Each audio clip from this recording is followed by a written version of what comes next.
Imagine waking to the sound of your own front door creaking open, though you locked it yourself hours ago. You sit up. Nothing moves. But something in the room is looking at you.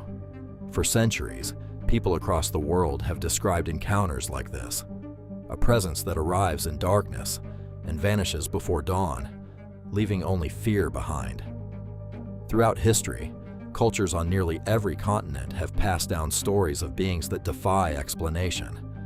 Some come from oral tradition, some from folklore recorded by explorers and missionaries. Some are still spoken of today, in villages where the fear never fully faded. Tonight, we examine 4 of them, each stranger than the last. And the final one may be the most unsettling legend you've never heard. Picture this. You're asleep in a small coastal village. The air is warm and still. Then, without warning, you feel a weight pressing down on your chest, and you cannot move.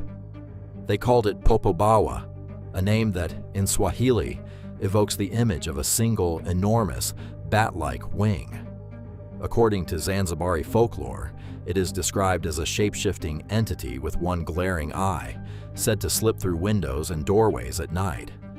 The legend traces back to the islands of Zanzibar, off the coast of Tanzania, where waves of reported sightings swept through communities in the late 20th century. Local accounts describe entire neighborhoods keeping their lights on through the night, terrified to fall asleep. Historians and folklorists note that these panics tended to surface during times of political tension, when fear and uncertainty were already running high. What makes Popobawa unsettling isn't just its appearance. It's the detail that keeps reappearing in testimony after testimony, that it warns its victims to tell others what happened or risk a second visit. According to the folklore, silence invites its return. Disbelief invites its return. Psychologically, this is what makes the legend endure. It isn't a monster you fight and defeat. It's a presence that punishes doubt itself. It preys on the one place people are supposed to feel safest, their own bed, behind their own locked door. If you found that unsettling, the next legend trades stillness for violence and drifts in on the sound of a coming storm. Imagine standing beneath a sky that has gone the color of a bruise. Thunder rolls, and something enormous stirs inside it. Something that isn't just weather. It became known as Impundulu, the lightning bird, described in Zulu and Xhosa oral tradition as a massive black and white bird capable of summoning storms with the beat of its wings. But the legend doesn't end with feathers.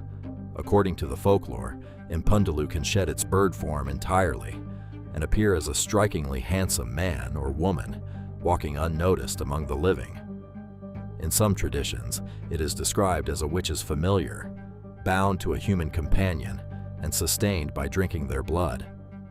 Communities across parts of southern Africa have historically associated sudden, violent storms and unexplained deaths with the bird's presence.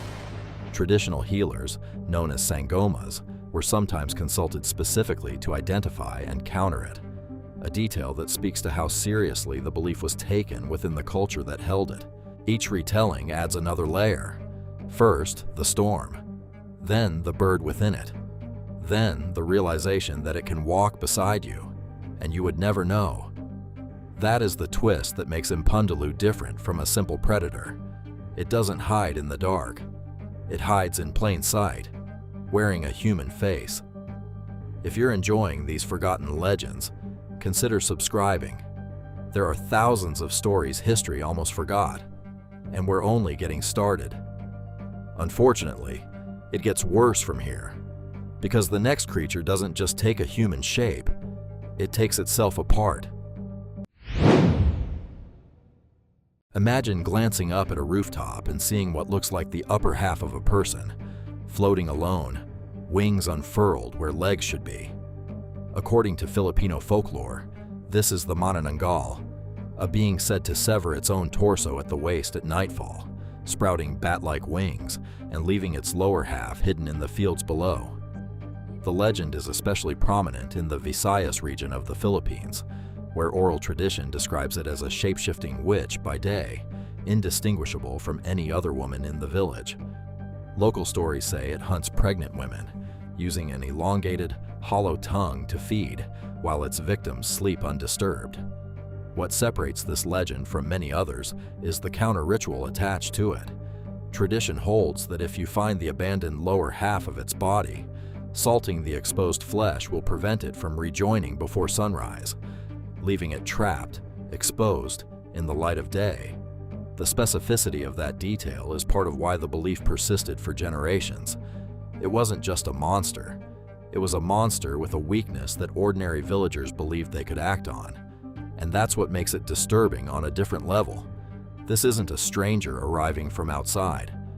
In the folklore, it's a neighbor, a relative, someone already trusted, already welcomed indoors, who becomes something else only after the sun goes down.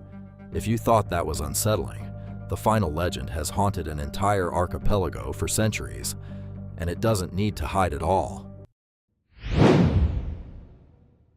Imagine mist rolling in off a gray northern sea, and out of it, the sound of hooves that don't quite land right. Then you see it, and you understand immediately why no prayer was ever considered too desperate against it. In the folklore of Orkney, off the coast of Scotland, it was known as Nuckalavee. Described as a skinless horse fused permanently to a skinless rider, its exposed muscle and veins visible in the moonlight, its single burning eye fixed on whatever crosses its path. Orcadian oral tradition, with roots tracing back to Norse folklore brought by earlier settlers, describes Nuckalavee as being unable to cross fresh running water, which is why islanders were said to flee towards streams when it appeared. Its breath was believed to wither crops, sicken livestock, and according to the most feared versions of the story, bring plague directly to a household. One of the most repeated tales tells of a farmer chased by the creature who escaped only by crossing a stream at the last possible moment, the creature's fury audible from the far bank. Whether the story reflects a real pursuit, a genuine illness later blamed on the encounter, or simply generations of storytelling around a shared fear, no one can say for certain. What makes Nuckalavee different from every legend before, it is that it doesn't hide, doesn't disguise itself, doesn't wait for darkness to conceal what it is. It simply exists, openly monstrous, and the terror comes from knowing exactly what you're looking at and being powerless regardless. Sometimes the worst thing isn't the creature you can't see coming, it's the one you can. 4 creatures, 4 cultures, 4 very different fears, a presence that punishes silence, a storm that wears a human face, a neighbor who becomes something else after dark, and a horror that never bothered to hide at all. Different origins, different eras, and yet the same instinct running underneath each one, describing the indescribable in order to survive it.